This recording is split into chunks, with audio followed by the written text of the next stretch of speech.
The topic is 12 Steps to Homeownership. Welcome to the webinar. Welcome Facebook Live.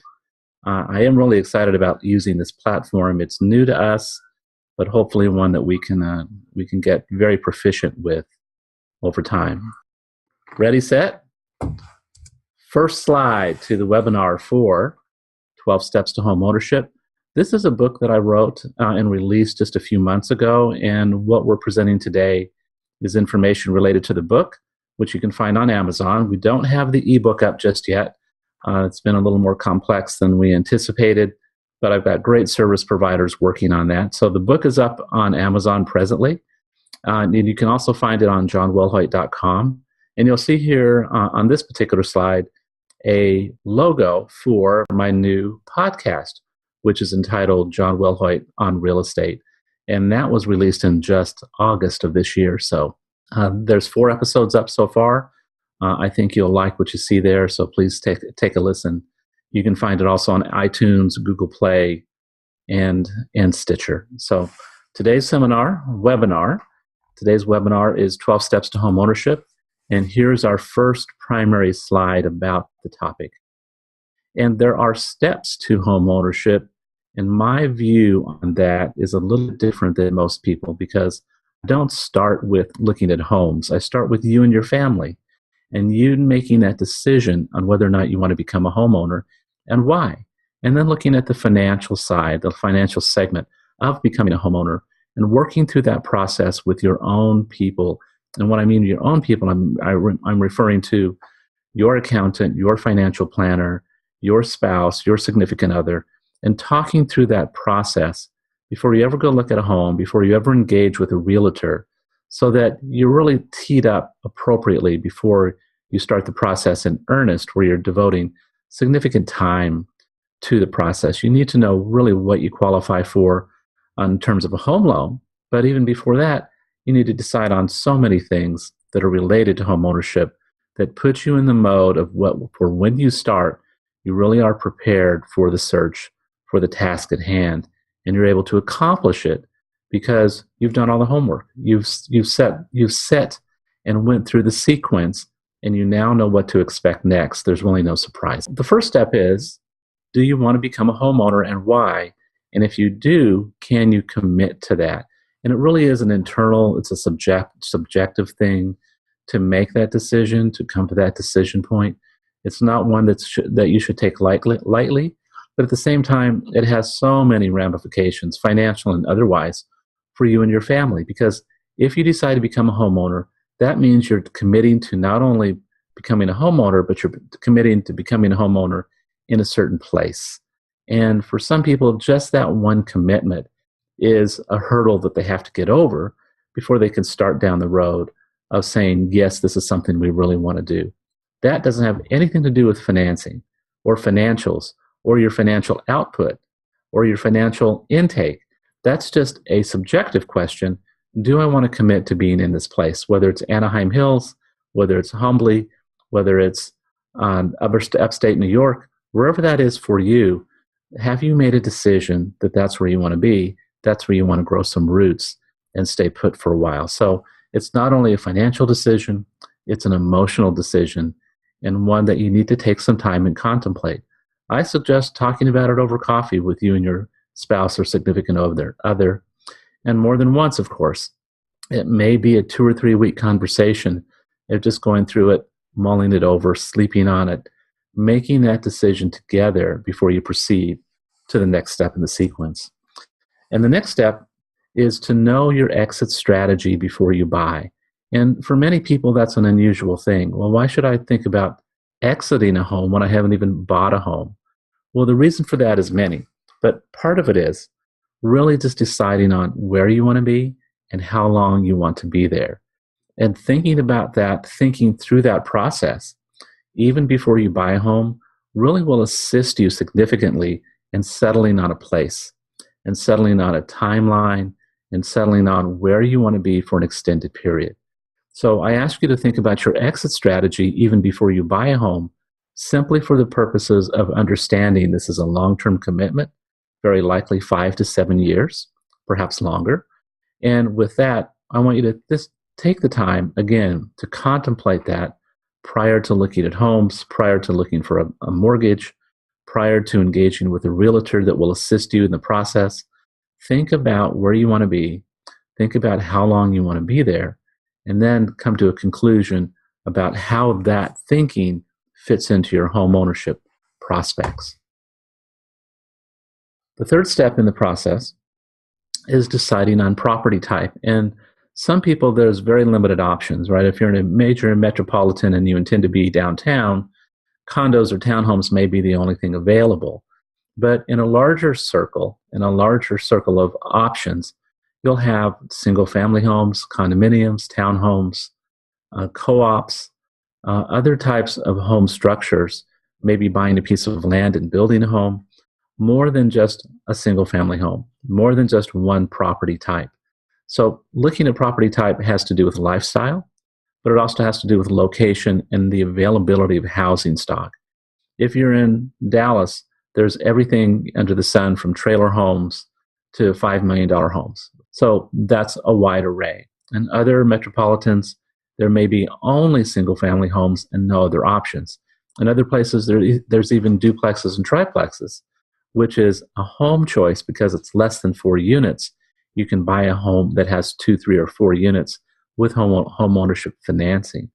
So think about home ownership from the perspective of where you want to be, how long you want to be there, and what property type do you wish to reside in. So those are the 3 steps that we're working through in the 12 steps to home ownership. So notice here that we're talking about a particular sequence.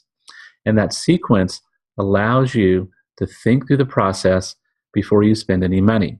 And by doing so, that means you're spending or devoting time to the process. And that's all well and good. But the more time you devote up front, very likely it will save you dollars, significant dollars down the road, because you'll be better prepared and you'll be able to block and tackle. You'll be able to put in perspective precisely what it is you can do and then what you want to do. And you can present that to your service providers as you get further into the process. And that, again, saves you significant time and process. And part of becoming a homeowner is you making these decisions for yourself, you and your family, on what it is you want to do in reference to place and also in reference to property type, and then valuation. Well, how much do you want to spend? And these are all things you can do even before you go and look at a single home. And that's why I'm suggesting that the sequence that we present here within 12 steps to home ownership is the one that you want to use for streamlining the process, getting you to where you want to go, and doing it in a step-by-step manner that allows you to get there for the least amount of stress and anxiety and the highest probability for success if you follow the steps in sequence. Step 4 is looking at the people and the place for those places that you want to live, because there really are significant differences in places. We all know this. And the example I like to use is if you're a dog lover and you love being around dogs and you want parks nearby, you're probably going to find other people, other neighborhoods that fit that profile. If for whatever reason you're not a pet owner and you just flat out don't want to be around those dogs and cats and horses and cows and whatever else people refer to as pets, then you should likely shy away from areas that have that lifestyle. You know, if you're living in an area where there's walking trails, you can bet there's probably going to be people walking on them. If you're reclusive and don't want to be around other people, and you don't want other people walking around the outside of your property, you're probably not going to buy in a neighborhood where there's walking trails. So looking at the demographics is more than just financial, more than just genetics. It really has to do with lifestyle. What is the type of place and who are the type of people you want to live around? And you probably want to live around people that are a lot like yourself, but they don't necessarily have to be mini-me's, right? Everyone doesn't have to be an accountant if you're an accountant. But there's certain things, there's certain parts of our culture that lend themselves to being similar. People that live in an arts district, many of them love the arts. Not everyone, of course. But an arts district has a different vibe, has a different feel than does strictly shiny towers with office buildings and nothing else for 2 miles in any direction. So we're going through step 4, which is demographics. I'd like you to look at not just the place, but the people that live there and the environs that's there also. Is it eclectic? Is it a 24-hour city where there's always things going? Because in that environment, you're going to find a lot of younger people who, frankly, don't need as much sleep as us older people because they want that energy all the time. I like a suburban environment. I like quiet at night.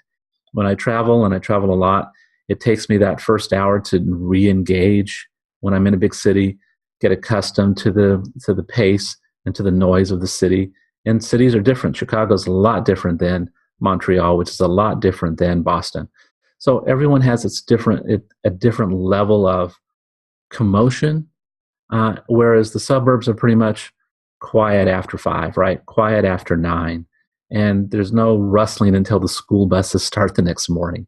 Those are different lifestyles, and that all has to do with the review of the demographics and the people that live in that area, how they act and interact with each other and with the area, with the geography around them. Step 5 is looking at the geography even more specifically, because everyone knows their city pretty well. If you've been there for 5 years, 10 years, you have certain treks that you go to. You know where your job is, you know where your medical providers are, you know where you like to go shopping. But when it comes to buying a house, that really becomes more personal. And yes, people can change jobs, but if just because they change jobs in the same city doesn't mean they're necessarily going to move. So there's commute times that play into home ownership. And there's a big difference between a Dallas and a Chicago if both people are working downtown, particularly if you're out in the suburbs, because we recognize that in one instance it can be a 20-minute commute for 20 miles. Another instance it can be a 20-minute commute for 2 miles. So drive time works into the steps of where do you want to live? Where is that geography? Because first of all, you would have made the decision to buy a house. You would have looked at the demographics in the area. But in step 5, we're really asking you to look all the way to the street. So you know your state, you know your counties, even if it's a tri-county area, you probably know which county you want to live in. Once you get down to county, yes, there's the city, there's the city of Los Angeles, but Los Angeles City has over 100 different neighborhoods. So maybe you've narrowed it down to a handful of neighborhoods, but now we really want you to drive those streets. We want you to walk those streets. And you have to narrow it to 3 to 5 neighborhoods until you get to the point where you get it down to 3 and then 2 and then 1. But if you're deciding on these up front, that means you've eliminated everything else, right? So when you get out there for real with a home loan in your back pocket and a realtor working with you by your side, everything that's outside of those neighborhoods that you've selected is an automatic no. You don't have to go check it out. Now, it doesn't mean that you can't add 1 or 2 if they're relevant and they meet all of your other criteria. Just because there's something in El Segundo that looks exactly like the type of property you want to purchase in Calabasas. Those 2 areas are 35 miles apart. So why would you do that to you at this process, at this time of the process? You really want to stick with your guns, decide on your neighborhoods, and deciding on neighborhoods means you're deciding on geography. And that geography has a lot to do, again, with commute times, because wherever you reside, there's a certain commute to job centers, there's a certain commute to your job, and maybe that of your spouse. So you need to take that into consideration, of course. There's a lot of people that live in one county and work in another. There's a lot of people that take public transportation. But yet, all of those points for getting from point A to point B takes time. And when you make a decision on a home, you're also making a decision on a commute time. So realizing that up front and folding that into your thinking process, even before you go look at a home, really does assist you narrowing the timeline for accomplishing home ownership once you start hitting the street, actually looking at homes that you want to live in. So living the life, finding that perfect place, this is step 6 in the process, really just ask you to answer certain questions. And the primary question is the 3 biggest things on your list. And those 3 biggest things have to do with the property itself, the one that you'll reside in, and then 3 other things that are outside of the property. As we mentioned earlier, commute time may be a big deal. Yet more and more people are working from home, so maybe for you that's not a top three issue whatsoever. But for people that want to buy a particular type of home, let's say you've decided on townhomes. If you've decided on a townhome and that's your property type, and one of your pick three items is you want big windows and you want a lot of light, then that tells you that you're automatically going to be looking at end units, because those units on the end or the end cap will likely have more windows than those that are not on the end. So if big windows are your thing and townhome is your property type, then guess what? You're only going to look at townhomes, that are on the end cap of developments, because those are the ones that will have the most daylight. If you have to have a two-car garage, if that's an adamant thing, then whenever someone presents a house to you that doesn't have a garage or only has a one-car garage, it's an automatic no. You don't have to think about it. You don't have to go see it. It doesn't matter if it's a deal. It doesn't have a garage because your pick three items are not met. Another item may be that you want a backyard. Doesn't matter the size, perhaps, but you want your very own private space where you can be outside and yet secure, and yet within your own abode. It must have a backyard. So if a property opens its back door to a freeway, that's an automatic no. You're not going to look there because the cozy backyard is part of your top three. So selecting those top three not only points you towards certain properties, it also makes sure that you stay away from everything else. What I mean by stay away is you don't take the time to go and look at those because you know they don't fit for you. We're on step 6 of 12 steps. This is the webinar on the 12 steps of home ownership. You can find the book on Amazon, and towards the end of this webinar, I'll point you towards the home study course, which is a video course, which is almost 5 hours, that you can find through johnwellhoyt.com. Step 7 is when you start to bring other people into the process. And most of these people you meet, greet, and spend time with before you ever go look at a home. And that would be your accountant, your financial planner, your family members, people in your circle personally that will have some input into the type of home you're looking for, the price point, deciding on what you can afford. All of these people are on your team before you ever go out to look at a property, before you engage with a realtor to go look at specific properties. You really want to know what you can afford.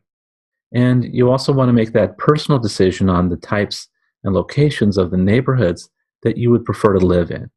So it doesn't mean that your realtor will not add additional neighborhoods for your consideration, but I want you to think about and find and go to those places that you've decided on before you go and engage a realtor, because that forces you to a degree to kind of go out into the world and find maybe a few places, of course, that you know backwards and forwards and that are your preferences, but maybe one or two more that meet your criteria, so that when you do engage representation to go look at homes, you're telling them up front that these are the places you want to be, and this is why you want to be there. So, because you've already made those decisions. Chapter 8, or Step 8, has to do with home loan financing. And home loan financing, in many instances, means that you're getting pre-approved or pre-qualified for a loan before you ever go look at homes. But you pretty much know, if you have good representation, what homes you can afford and how much you can afford, even before you get to the bank or lender to decide on what they have concluded you can afford. And that's because you've shared the information, your decision about home ownership, with your accountant and financial planner. So they'll help you, they'll guide you to the process of getting a good gauge of what you can afford for home ownership.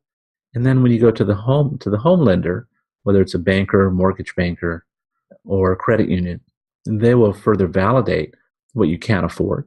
But you've pretty much done that work already, so they will just be confirming for you how much they're willing to lend based on your financial situation, on your financial ability to put down a down payment.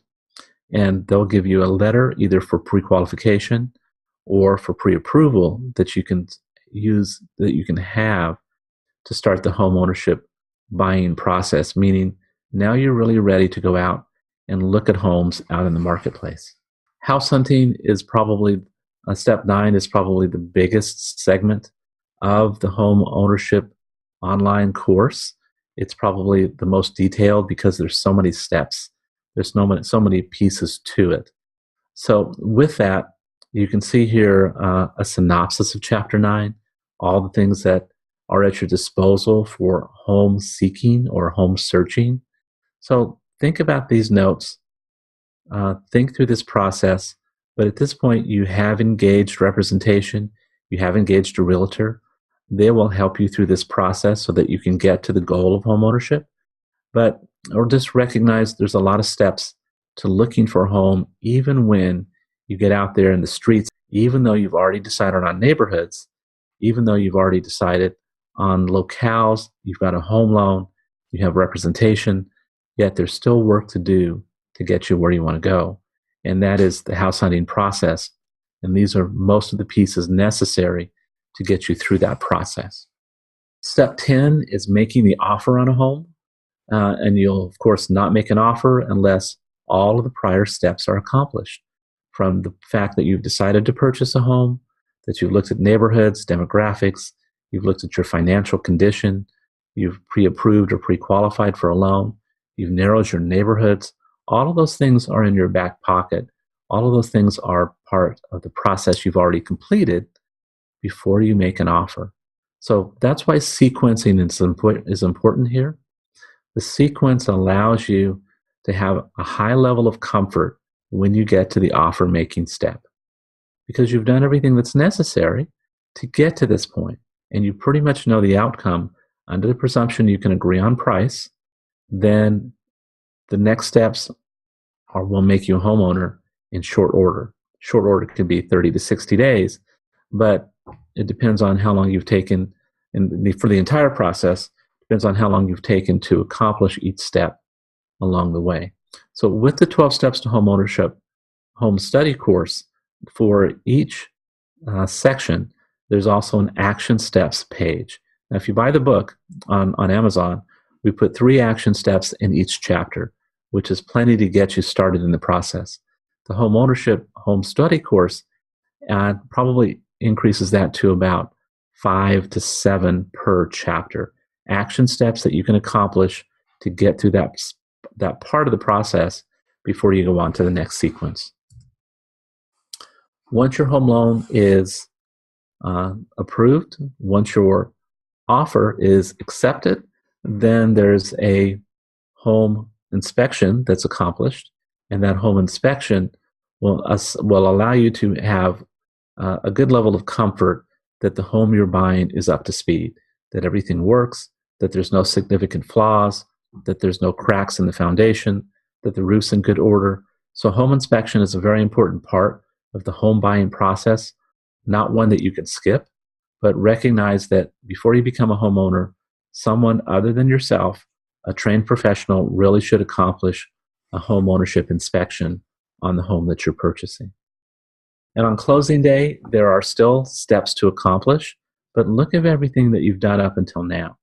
You've went through the entire process, and you're now ready for closing day. So on closing day, yes, there's a lot of paperwork. Yes, there's a lot of documents that not only need signature, but review. Many of these you could have reviewed prior to closing day, so please take advantage of doing so. But closing day is the day that you become a homeowner and that you get keys for that house. And as I say in the book, and I'll say here, the first thing you do is exhale. The second thing you do is change the locks on the house. And the locks mean not only keys, but electronic keys. Whatever access points that are attached to that home, those need to be revised and updated so that they're new, so that anyone out there in the world that may stop by, that may have an old key, no longer have access to your new home.